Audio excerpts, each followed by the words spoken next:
que é que você gosta de cantar? Porque tocar, a gente já praticamente já sabe, né? O que eu gosto de cantar. Eu gosto de cantar, na questão de gostar de cantar, é lógico que eu gosto de cantar um autêntico e bom samba. Mas assim, na questão de influências, pô, eu gosto de muita coisa totalmente como eu disse, eu sou desconfigurado, né? Então eu gosto de muita coisa que vem a ser inusitada, assim, né? Eu gosto muito dos Novos Baianos. Legal.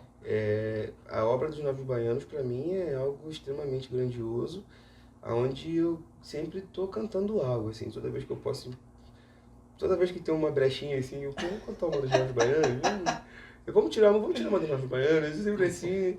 E, assim, escuto de tudo, mas como eu te falei, o prazeroso para mim, e no caso onde a gente entrega o melhor resultado, é cantando um autêntico e bom samba, né, que para alguns pode ser pagode ou o que for, é samba, né? Como tem pandeiro, tem cavaco, tem tantã, tem samba, então a gente entrega esse bom samba aí com toda humildade, né? Devagarinho, sem ser o Martinho da Vila, sem roubar o Martinho da Vila, mas devagarinho. Desse jeitão. Eu vi lá no seu Instagram dos destaques, né? Acredito que seja numa das bandas que você já tenha participado. Sim. O seu destaque da benção do Caetano Veloso. Então, a gente falou dos Novos Baianos, né? Pois então, por isso que eu também toquei nesse assunto. Como é que foi receber essa benção pra você? Cara, eu vou falar uma coisa pra você de verdade. Eu acho que eu ainda não, a minha ficha ainda não caiu. Assim, até hoje, já tem mais de um ano, mas a minha ficha não caiu, assim, porque, poxa, cara, a gente tá falando do Caetano Veloso, porque, Só assim, do Caetano Veloso. a gente já começa num agravante, assim, que é um artista de 83 anos, né? E eu sou um menino de 28 que vai fazer 29.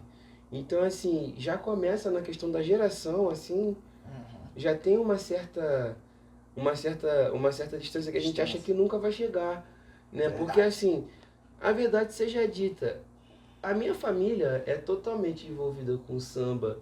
O meu avô, ele tem uma trajetória pesadíssima como músico. Meu avô tocou com nomes internacionais. Sim. Né? Meu avô, né? Meu pai fez muitos espetáculos, meu tio grava pra caramba.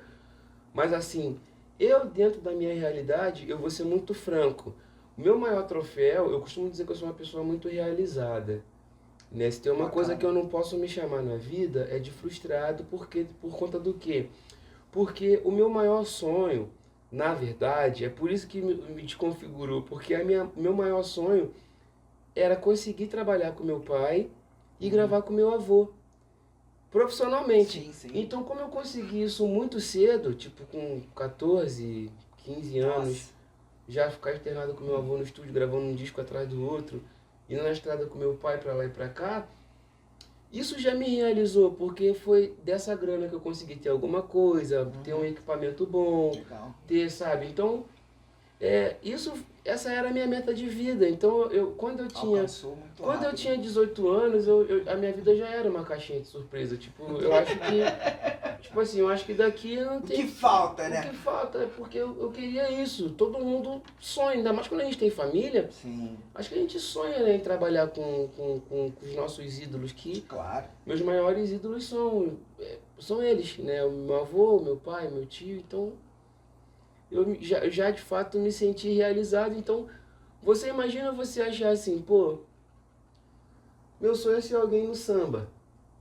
E aí um belo dia você é chamado para tocar na banda do Caetano Veloso. Nossa. E aí você lida com a pessoa, você convive, porque o Caetano, ele é um cara extremamente dedicado. Literalmente dedicado. Se tem um sinônimo de dedicação, Caetano Veloso, mano. Tipo, primeiro que o cara, quando, assim, a minha ficha não caiu e eu tive um momento onde eu travei, né? Porque, assim, foi dito que ele ia comparecer no ensaio geral, e fizemos, acho que 11 ensaios, ou 10, foi assim. Foi dito que ele ia aparecer no ensaio geral e no dia do show. Só que deu tipo assim, o 7º dia, o 6º dia ele apareceu lá, até porque é a casa dele, né? Então ele apareceu lá, cara. Assim, quando eu pude ver o Caetano de perto, assim, tipo, chegando, foi complicado, mano. Porque a gente, como você falou, a gente vê na televisão, a gente acha, Às vezes, quando a gente é do meio, a gente até acha que a gente tem a maturidade de estar perto, mas a gente não tem. Não tem. Porque é uma parada muito grandiosa. Sim. Então, quando ele chegou, de fato, eu fiquei meio travado. Aí ele, daquele jeito... Você é o Bradó? Foi Pretinho que te mandou tocar aqui? Que é um cara que também eu quero deixar aqui meu eterno agradecimento. Porque muitos passos largos da minha jornada foi o Pretinho da Serrinha. Pretinho da Serrinha. Que de fato me ajudou para poder eu hoje ter essa carreira consolidada como multi-instrumentista. Porque eu cheguei no Caetano e tive essa bênção, mas o Pretinho me colocou para tocar com o Seu Jorge. Pô, que bacana. O Pretinho me colocou para tocar com a Ivete Sangalo. Então, assim, eu não posso esquecer desse cara. Claro. Né? Porque a gente, na nossa família, o que reina é a gratidão. Nós somos muito gratos. Então, não... E sem contar que o Pretinho da Serrinha é integrante do Sabor da Moda, que era antes do Alossom. Seu tio falou. Então, o Pretinho tava nesse metinho. Não sei se meu tio falou do próprio, mas tava junto também. Sim, então, tava junto. É de geração em geração, né? Então, foi assim, cara. Eu tenho que agradecer muito a ele. E como você falou de ter a bênção do Caetano, é algo surreal. Você imagina, a gente não sabe explicar. A gente não...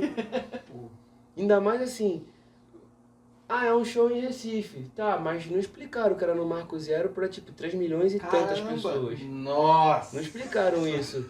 Que, tipo, que era a abertura do carnaval e a gente era a atração principal. Ei.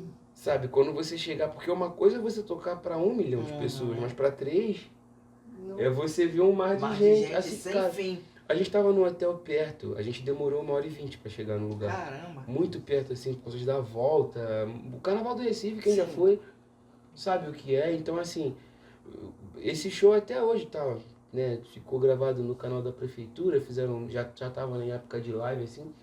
Quando eu assisto esse show, eu sempre me emociono muito, cara, porque aí, a gente fala do próprio. Então, não morre cedo, isso aí é sortudo pra tudo, cara.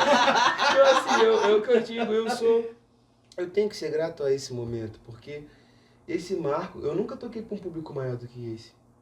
Isso é uma coisa que eu tenho que ser, isso tem que ser falado. Sim, claro. Eu nunca toquei pra um público maior do que esse, e eu não sei da onde surgiu essa força, da onde veio, assim, aquela coragem, cara, porque é muito pesado, cara. A parada pega. A responsabilidade É vem muita nessas responsabilidade. Um momento chega a responsabilidade, né? Porque você já tem essa responsabilidade de vir de famílias de músicos, Sim. né? Importantes no mundo da música. Sim. E chegou o seu momento ali também como seu momento de realização pessoal, né? De você olhar uma pessoa que você admira, Sim. né? De estar próximo, uma pessoa que você... Pô, isso aqui eu nunca vou chegar. É. E tá lá com uma pessoa, né?